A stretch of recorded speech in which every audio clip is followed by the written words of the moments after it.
Hi guys, welcome back to my channel, or welcome if you're new. My name is Ali and today I'm teaching you everything you need to know about the new and improved Eras Tour, aka Female Rage the Musical. Welcome back to the Taylor Swift Education Center. It is so nice to see you again. Please grab your water bottle, grab a snack, and enjoy the class.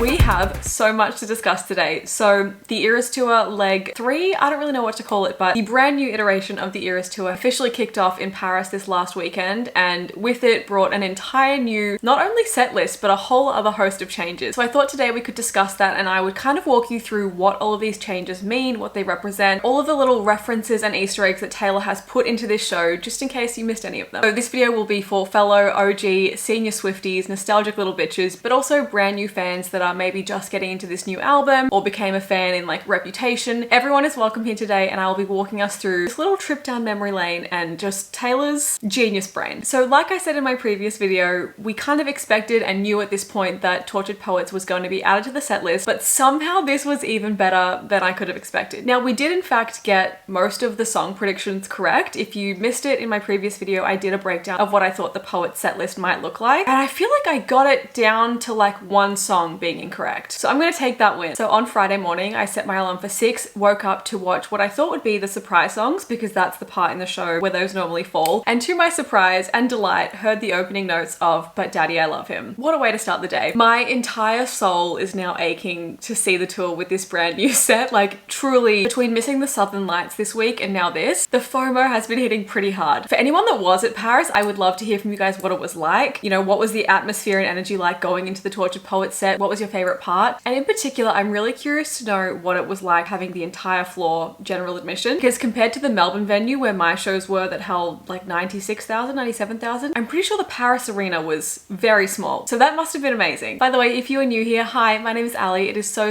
lovely to have you here. This little space on the internet is where I like to talk about pop culture for the most part. A lot of early 2000s films, a lot of teen dramas, and a lot of the time, Taylor Swift. So if you aren't subscribed, you should definitely do that down below. My bosses over at YouTube are letting me know that about 50% of you that watch my videos every week aren't subscribed. So if you don't realize, maybe you want to fix that now. And if not, if you're brand new, hi, it is so nice to meet you. I hope you feel really welcome here. Let's get into it. So when I said in my prediction video that the Tortured Poets songs deserve to go full out, full production, and not just be kind of put into the acoustic set, well, I was not let down at all. So we have 23 brand new outfits. Shout out to Nathan Royal Scott, 8 new songs, and insane choreography, surprise songs galore, and so much more to get into today. So I guess my first question for you guys, for the class, for the viewers at home, is do we think the Tortured Poets department set will somehow be added into the Eras Tour film? We know for a fact they were indeed filming in Paris, so it's definitely possible. We know that the Eras Tour, Taylor's version on Disney Plus, she was able to add in those extra bonus songs, so it's definitely possible. And if she re-released this again in cinemas, I mean, personally, I would pay to go just to see the bridge of The Smallest Man Who Ever Lived.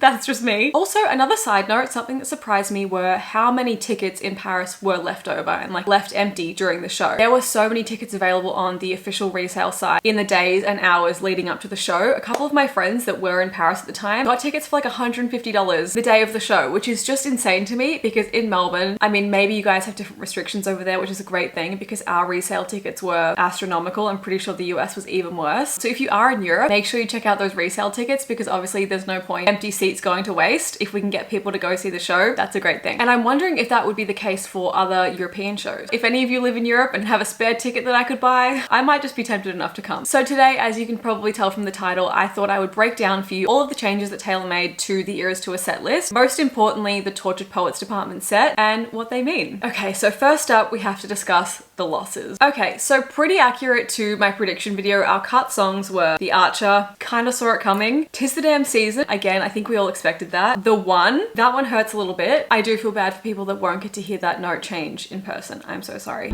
You meet some woman on the internet and take her home. The Last Great American Dynasty really did have its last dynasty. I tell you what, I would be even sadder that this song has been removed if we didn't get such incredible theatrics with the Poet set, because this is a moment in the show where we really get beautiful like storytelling, imagery, like characters, you know, interacting. That moment alone where Taylor and Rebecca look eye to eye and like two women, why am I gonna cry right now?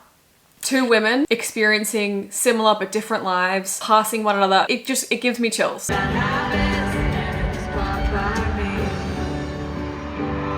Obviously the biggest loss here is Long Live. It no longer lives. This is clearly the worst thing Taylor has ever done, and she must have a good reason for it because I think she knows how much the fans love it. Maybe she's like, you guys don't deserve it. You're gonna not hear Long Live and you're gonna hear But Daddy I Love Him instead. Honestly, I just think reverting back to what I guess we'd call like the original set list makes the most sense time-wise. Again, if it were me, I've said I would cut Enchanted. That's okay. It's not my choice. It's up to Taylor. You know, emotionally, there would be so many things that impact these decisions. And my God, again, my soul craves Female Rage, the musical, the documentary, going behind the scenes, explaining like why each song was picked. Because another great point is all of these changes to the original set list and then also the Tortured Poets Department new set list, these were all made before the album was even out, before fans had heard anything, which means every change that was made was solely Taylor's decision, which obviously most of the tour is anyway. But to make all of those calls with no fan reception, not knowing which songs are we gonna love, which songs are we gonna hate, like what are the most played #1 hits gonna be, she chose so well. I need two things. Obviously I need the documentary, the tour documentary, and then also recording of the Taylor's versions documentary. I think we can just call that one Taylor's version. Santa Claus, if you're watching this, that's all I need. But yes, back to our losses. The last thing I would mention is that it's interesting and noteworthy that Taylor didn't bring out Hayley Williams from Paramore to sing Castles Crumbling. This is the first time we've had an opening act who features on a Taylor Swift album not sing that song during an era. And my guess for this has to just be that it was to preserve time because she added a whole new era and set to the whole show. And I wonder if Hayley was just like, nah, it's all good. Like as soon as I finish my set, I'm happy to relax. I don't want to stay backstage, like stay prepped for another 2 hours. Because honestly, if I were Hayley, I'd be like, I want to go to the VIP tent and watch the whole show. I just want to watch you from now, Taylor. So I get it. I respect it. Now, I don't know how to look you in the eye and continue this video as someone that has seen Long Live live multiple times actually, because she performed it on the Speak Now tour and the Rep tour and the Eras tour for some of us. So sorry. She even sang it on 1989. But again, I think like that is one of the reasons that it makes sense to cut Long Live because it has been performed on multiple other tours. Whereas newer songs like Lover, Folklore, Evermore, you'd think those would stick around because those Red songs have had their time in the sun. Look, I'll just say I'm just glad that nothing was taken from Fearless because if it was going to be anything, it would have been Fearless the song, and that is the highlight of the Fearless set to me.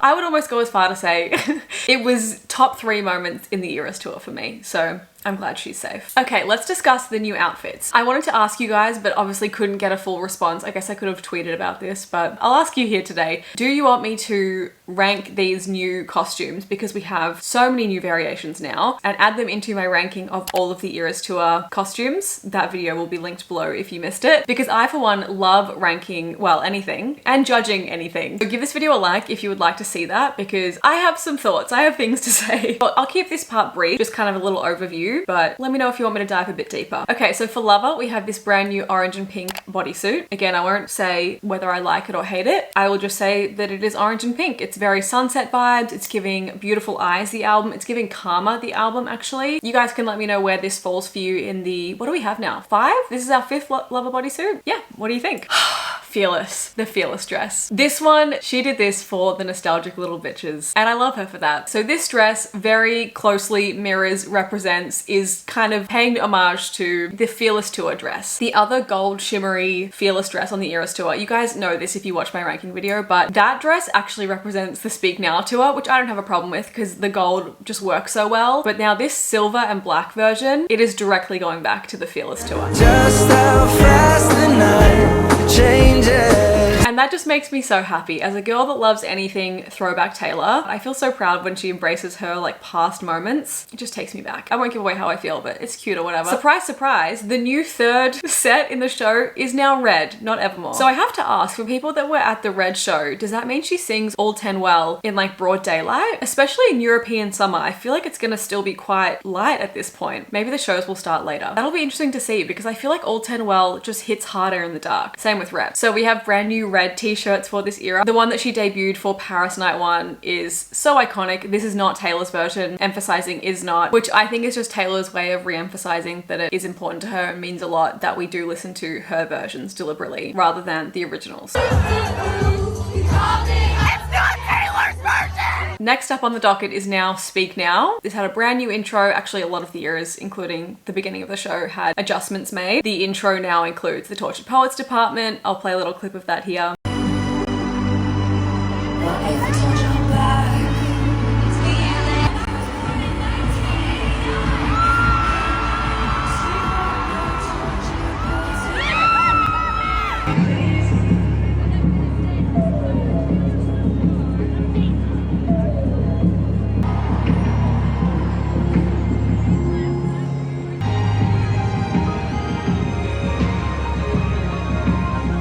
Speak Now gave us a brand new dress. It is giving disco mermaid birthday party Barbie on a cake. I think I said that about the other Speak Now dresses too, but this one, I swear I can visualize this dress on a cake.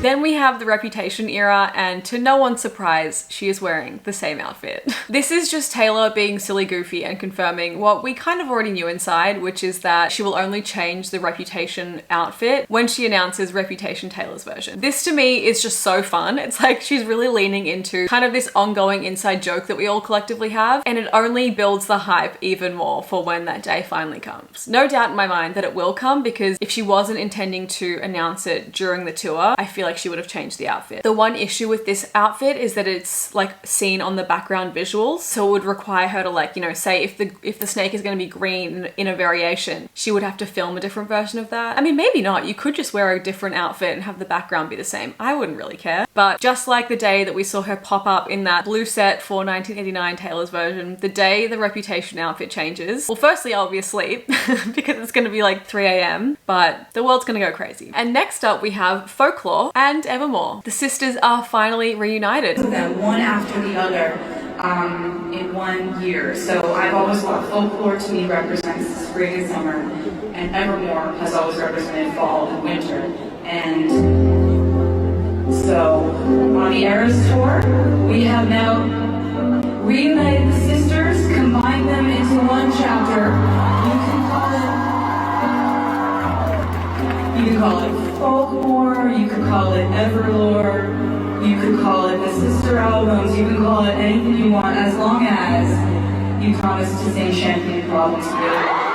And to me, this honestly makes a lot of sense. Like thematically and sonically, obviously there is a lot of overlap between these two albums. They have always been sisters, obviously, and it kind of felt like a side A, side B. They really are so cohesive, you might say. And it also eliminates some time given to like transitions. By merging two eras together, we gain a little bit of time there. Now, when I woke up on Friday morning and people said like, oh, the sisters are together, I thought it meant it went like Folklore, then Evermore set. I didn't realize until maybe even yesterday that they're actually like interwoven. Like it goes back and forth between the songs, which is very fun to me. I think it's a really creative idea. I think it keeps things interesting. And yeah, I love it. RIP to the Evermore dress. We'll miss you. But at the end of the day, it is worth it to get the Tortured Poet set. So the Folklore or Folkmore set, with the one being cut, now begins with Taylor singing Cardigan up on the roof. You put me on and said I was your favorite.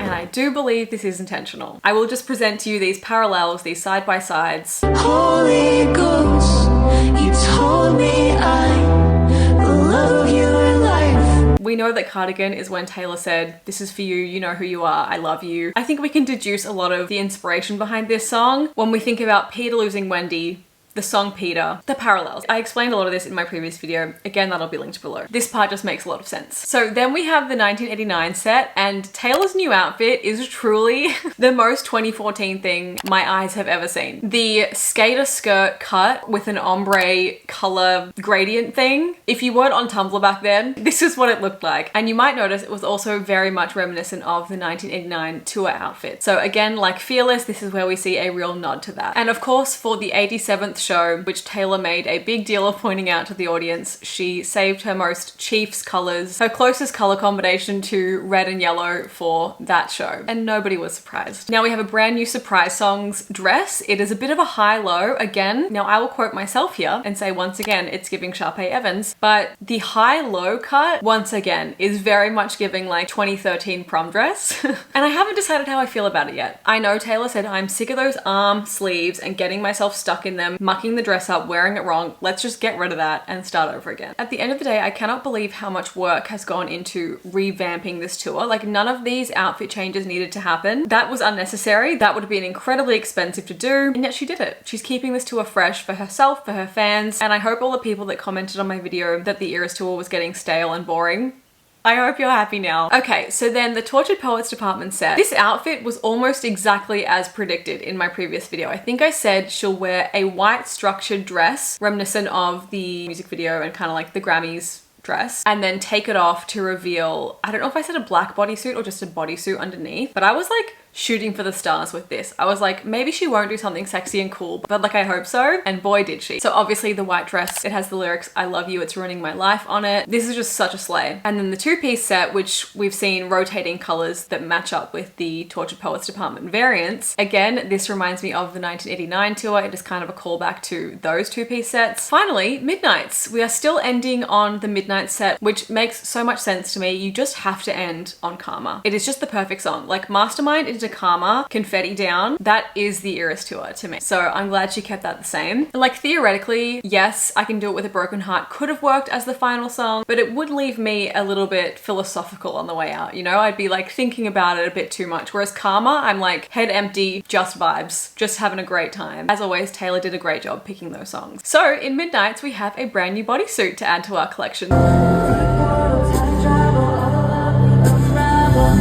I really am not trying to be a prude here, but if I'm the mom of a 10-year-old girl in the audience, there were just a couple of moves there that I would be like, No, you're right, you're not right. looking at that.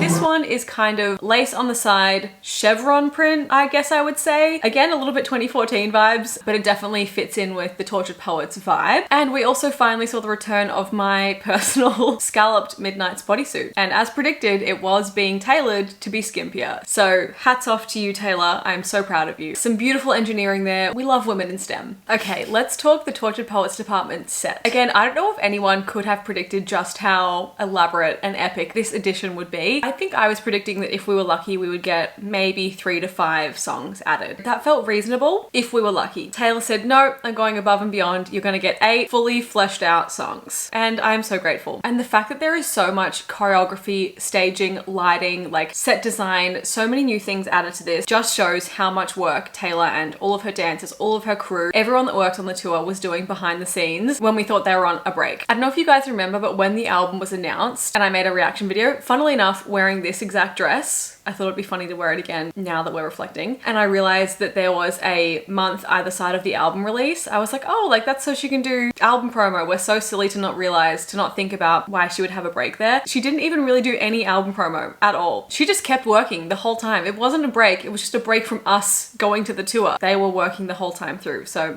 also, only this morning as I was getting ready did it hit me that I can no longer do Eras Tour nails. And like no one can because we have 11 albums. This is a problem. So I just went with the cutest ones. But yeah, so like I said earlier, this means that all of these songs were preset and like locked in before the public had heard any of them. Again, I admire not only her confidence, her taste, her hard work, and just her prediction of what we would love because this set is perfect. I guess I will say the one thing that was off from my predictions, I think, is that Guilty as Sin isn't on there. That is a mistake. I will deduct points for that, and I think at some point Guilty as Sin will have like its Cruel Summer resurgence. It'll get its day in the sun, and then Taylor will rue the day she didn't put it on the set list. Okay, so first up we open this part of the Eras tour, the Tortured Poets department set, with But Daddy I Love Him. I forget how the West was won. I forget if this was ever fun. I absolutely love that this is where we begin the era. It is just filled with joy. That is the only way I can describe it.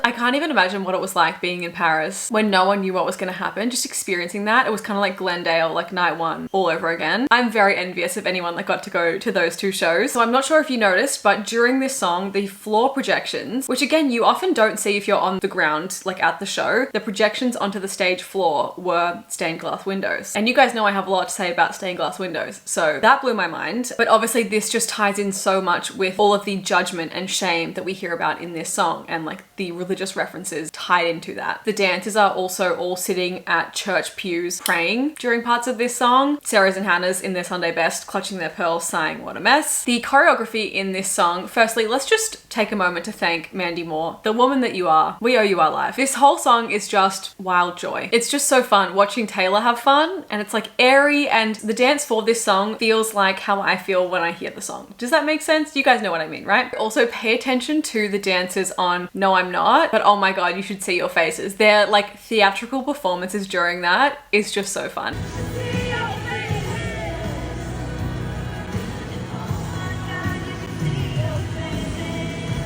And then, what does this song transition into but my favorite song on the entire anthology, So High School? When I heard those first notes on that grainy little live stream at like 6:03 in the morning, it's a good thing that we were metaphorically in a church at the time because that resurrected me. I'm sure you guys have noticed this, but like that part of But Daddy I Love Him and the opening part, I just can't get over how well these two songs like transitioned so seamlessly into each other. It took people some time to realize what was happening because of how well they meshed. But as we're hearing kind of these final parts of But Daddy I Love Him, what is happening on the, the screen at the back? We see football stadium lights rising up. As she's still singing But Daddy I Love Him, obviously we will at some point have a discussion around the transitional storytelling in that song and what the kind of end part of the song represents. But I think the football lights rising up at that moment says a lot. And it's not the first time we've seen these stadium lights. It's the same ones we see in the So High School lyric video where her and Travis's initials are like illuminated in pink. So this, besides like the beat kind of changing, should have been our first clue as to what was about to happen. Simultaneously, we then have the dancers forming like the Chiefs entrance tunnel, running their way up onto the bleachers.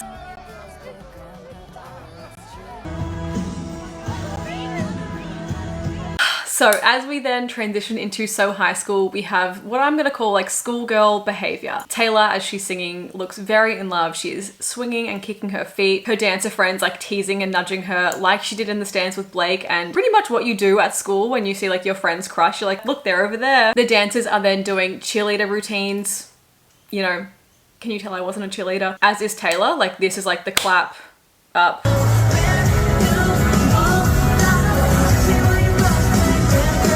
I think the only thing I know about cheerleading is from the episode of Hannah Montana where she tries to be one. We then have a lot of Travis's touchdown moves incorporated.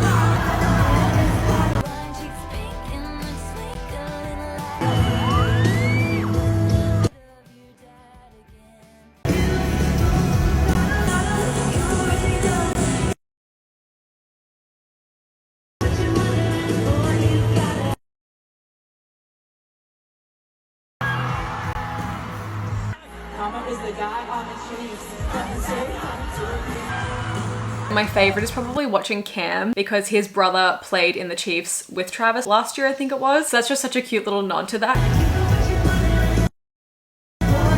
Again, this is like the most forward and open and happy, I'm gonna say it, that we've ever seen Taylor be, embracing her like personal life on a tour. Obviously there's lots of storytelling involved in this set and in this era and on the entire tour, but this one song is just very cute, I'll say that. We have the swag surfing, which is a word I never thought I'd say and a word I only learned recently from the football, but very cute little reference there. We even have a nod to Patrick Mahomes' wave to Taylor at the first Chiefs game she ever attended. Now during So High School, as I'm sure you could predict, the background lights were red and yellow and so were the bracelets.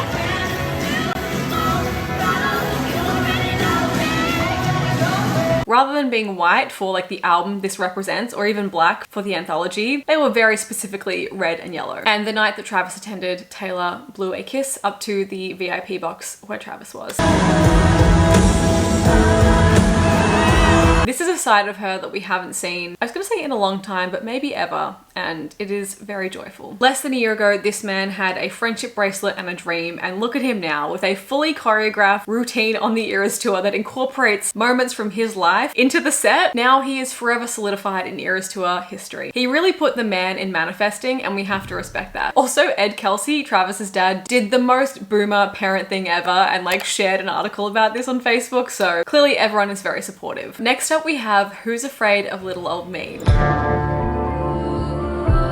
This is where we really see Miss Female Rage herself first appear. Just a reminder in case anyone forgot how badly I need a rock album from Taylor. Sorry, scratch that. A second rock album, Love You Speak Now. So in this performance, Taylor is quite literally levitating down our street. The platform that she's on and the way that she glides around the stage made me think of, I think it's Russian women that do this dance, where they are able to move in such a way where it looks like they are just gliding around. It is such artistry, but my favorite part about this is that rather than the platform that Taylor's on being black, because that would have been my initial instinct, the way to make it seem the most like invisible, instead the choice was made to have it be reflective and act as a mirror for the fans. So not only are fans kind of like forced to, you know, face themselves and what that represents, but also it acts as almost a gateway through, like it tricks the mind to think that you're seeing the fans on the other side of the stage. Therefore, it looks like she's just hovering above it all. The photos that we have from this era will go down in history. It is one of the most incredible performances I've ever seen from Taylor, and I think really gives me the emotion and feelings that I felt during the rep tour. Just like such performance, you know, and so unhinged, but in a good way. It's such a release.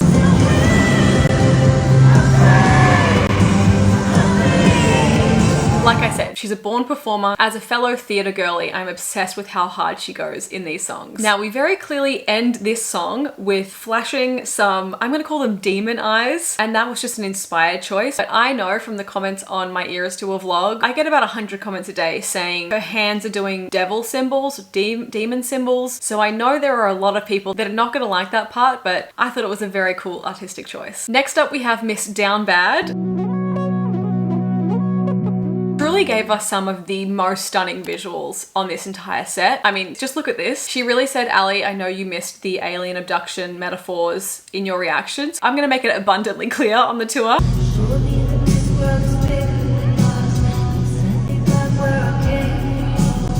I really just can't get over how stunning this is, and I would like to see it on merch immediately. I was a little bit surprised, but entirely pleased that this made the cut. I think it's a really great part of the set. So then we kind of mash up our way into Fortnite. I love you, it's ruining my life. Which again was definitely expected, it being the lead single and all. I love the way that Taylor tied in the music video with the tilted bed and her being kind of like strapped to it. I will say, did the tilted bed remind anyone else of I don't like your tilted stage? Because I was like, Taylor, you're kind of on a tilted stage right now. I loved the way that this seamlessly blended into each other.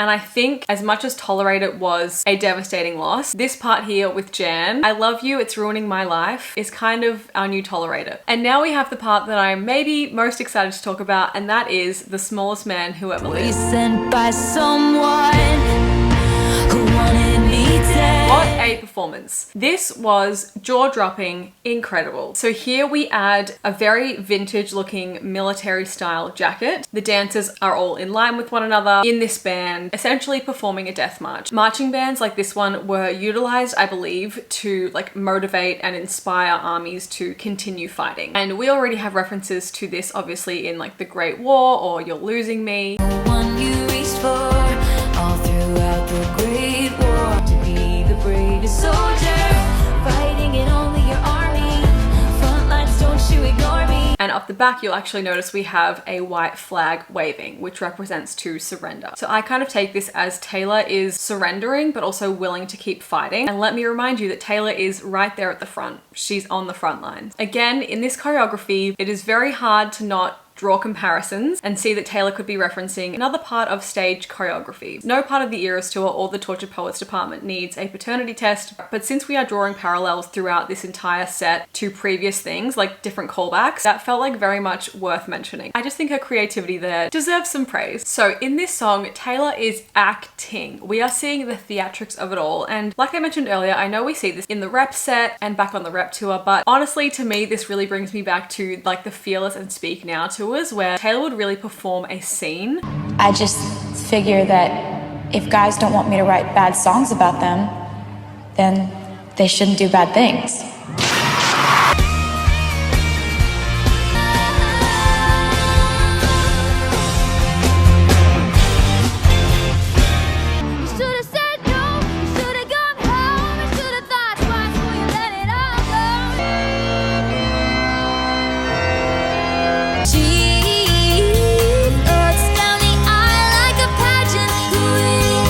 again, as a Broadway and theatre lover, this is my favorite kind of Taylor performing, and I think she really enjoys it too. The Fearless Tour, Forever and Always chair throw, along with the entirety of the Speak Now performance, permanently burned into my brain. Once again, I just want to give so much credit to not only Mandy Moore, not only Taylor, but all of the dancers, all of the lighting people, all of the sound people, the crew, like everyone working on this tour for adding all of this in. It was so much extra work. They've already given so much time and effort and energy to this tour. This part wasn't necessary to add, but they did that for us. And so I just want to give them so much recognition because it's incredible. So as Taylor makes her way down the catwalk in this march, you'll notice she gets shot. The light turns red and she reacts. You know, we see flashes of red as Taylor is maimed. You know, the first strike hurts her, but she's able to keep going. She picks herself up, she's pushing through, and it is the second shot that is what actually hurts her far worse and kills her. And after this second shot, as she's like fatally wounded in this performance, she is still singing. So she's going down, but she's still performing, still fighting all the way. And by the end of this little tableau, she is dead. And now we get to one of my other favorite parts because it is just so theatrical, and that is I Can Do It With a Broken Heart. Lights, camera, bitch, smile.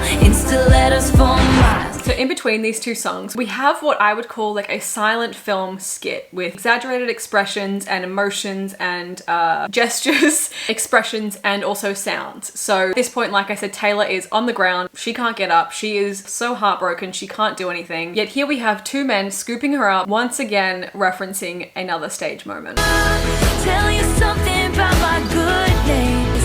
I don't cater to all these fights. So Cam and Jan do a great job here, placing her on a couch which is shaped like a broken heart. And you know, it seems like they're helping her put herself back together, when in reality, Taylor is pretty much non-responsive, like a doll, and they're dressing her up, you know, they're forcing her to keep going. So here I think we see representation of like the industry, the music industry, but like Hollywood, fans, just the world in general, and how, it's in the lyrics. The crowd is chanting more. The people are always demanding more. No matter what someone is going through personally in their own life, no one really cares and they just want more from that person. The guys do such a great job here, and I can tell the three of them are having so much fun acting out this little part. And I hope it kind of evolves over the tour as they just have more and more fun with it. But I would say pay attention to Cam especially here, because his crowd work is fantastic. Like as he and Jan are holding Taylor up and fixing her, the way he faces the crowd, he has this very much like, don't worry folks, the show will go on, like we're getting her ready, she'll be back and better than ever in just a moment, like keep enjoying yourselves, it's gonna be great. At this point, Taylor is still lifeless, but he is like the showman, the ringleader, selling to the crowd, like don't worry, we know this is our prize performer, we're gonna have her back and ready for you in no time. We don't really care what's going on with her, but she'll be out there, you know? Taylor is kind of forced to undress into something sexier. Jan is physically putting on her new high heels for her, and during all of this we are getting a little jazzy kind of cabaret rendition of I Can Do It With a Broken Heart.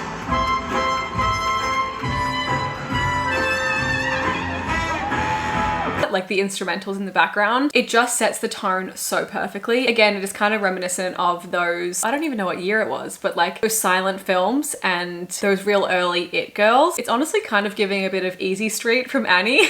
That's where my brain went. And obviously the brand new outfit is an outfit that matches the vibe we are going for here, which is like a sexy cabaret lady. As the guys force her to pose, you might recognize that it is the Midnight's pose, and we actually see this a lot through all of the different songs. She is mimicking moves that exist elsewhere on the Eras tour. So this one is in Bejeweled, I believe. And then we have moments from You Need to Calm Down. I'll put it all here. 'Cause I can do it with a broken heart. You need to just stop. He said he loved me all his life.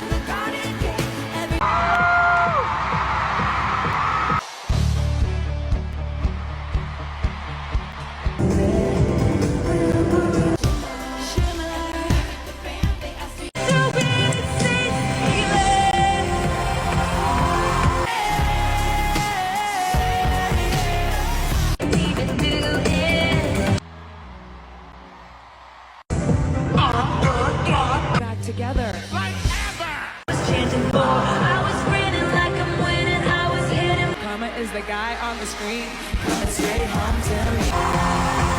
I keep finding these things in drawers, crucial. Let me play with me as a little kid. So I've been scheming like a criminal ever since. They put a microphone in her hand and push her out onto the stage, whether she likes it or not. Here I was really reminded of like child stars who often would have a lot going on in their personal lives, are just too young to understand, and yet are expected or forced to perform no matter what. So, you know, the show must go on, as they say, and like a true performer, on her cue, Taylor snaps into position and is ready to go. This to me instantly called back to that moment in Brazil when the heat was just overwhelming for everyone. Taylor was like really trying to get her breath back, and as soon as the Midnight's cue hit, she was ready to go.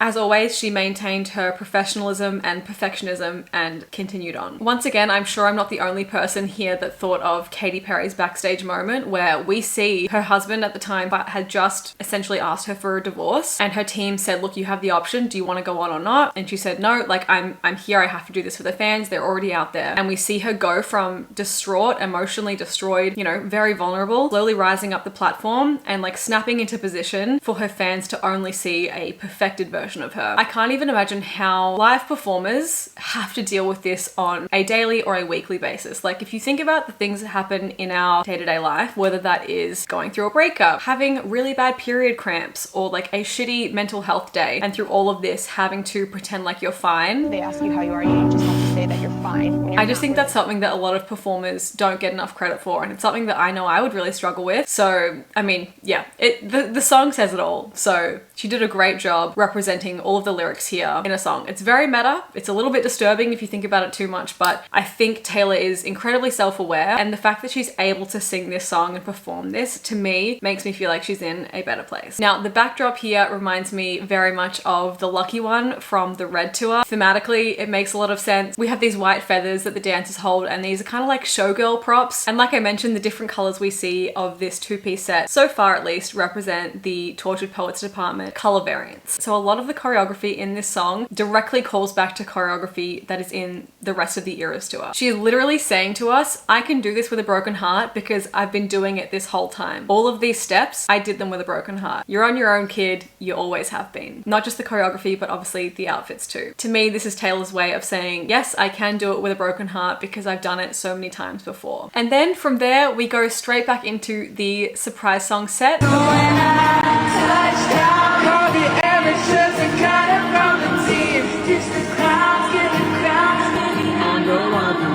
Obviously, this past weekend's surprise songs were just incredible. The Alchemy and Treacherous was just one of the most perfect mashups that I never could have seen coming. Come back to where we belong.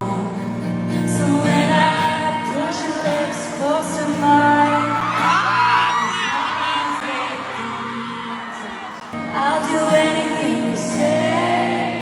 If you say it with your lips. The Alchemy representing gold, Treacherous being on red. These two just work so perfectly. I'm sure everybody that plays Swiftball or whatever definitely predicted the Alchemy for the 87th show. Can you believe this is our 87th show of the Eras Tour? Honestly, I'm surprised she didn't sing Mary's song. At this point, I'm convinced she doesn't remember the words because I don't get why she's saving such a perfect song. But yeah, not only are the Alchemy and Treacherous like red and gold, it just thematically also aligns so well. Like, you know, the Alchemy being about like, how can we fight fate? This is just the way it's meant to be. And then Treacherous, particularly the lyrics in the verse, those lyrics also refer to like being unable to stay apart, like until the gravity is too much, or you're quicksand. You know, they cannot resist one another. They are just meant to be. And I think my concluding statement for this video is just a reminder that Treacherous is one of Taylor Swift's best songs, and I don't hear enough about that. Thank you for your time. This is your daily reminder. Listen to Treacherous. Well, I hope you guys liked this video. I hope you learned something, found something interesting. Besides being at the actual show myself, this was the next best thing that I could do. Write down all my thoughts and notes to share with you guys. Again, the FOMO is incredibly real. So if anyone has a show that I can somehow get to, let me know. But I'm sure there are so many things that I didn't pick up on through my little grainy live stream on my phone. So if you were there or just saw more than I did, or are just smarter than me, please let me know in the comments anything that you picked up on, whether it is an Easter egg, a reference, anything at all. I would love to hear about it. Thank you all again for spending this time with me. I already can't wait to chat to you all in the comments. If you did enjoy this video, please give it a like. It's a free and easy way to help my channel. If you're wondering why creators ask that, it's just because it tells YouTube what you guys want to see and like that you enjoyed it. So kind of just telling my boss, hey, she's doing okay. You know, she's doing a good job. Don't fire her. You are, of course, welcome to subscribe down below if you would like to. I feel like we could maybe hit 200,000 this year. That would be insane. Yes, no pressure, but if you would like to, it is there. Thought I'd let you know. Once again, I love you all. I can't wait to chat to you all in the comments, and I will see you next time. Bye!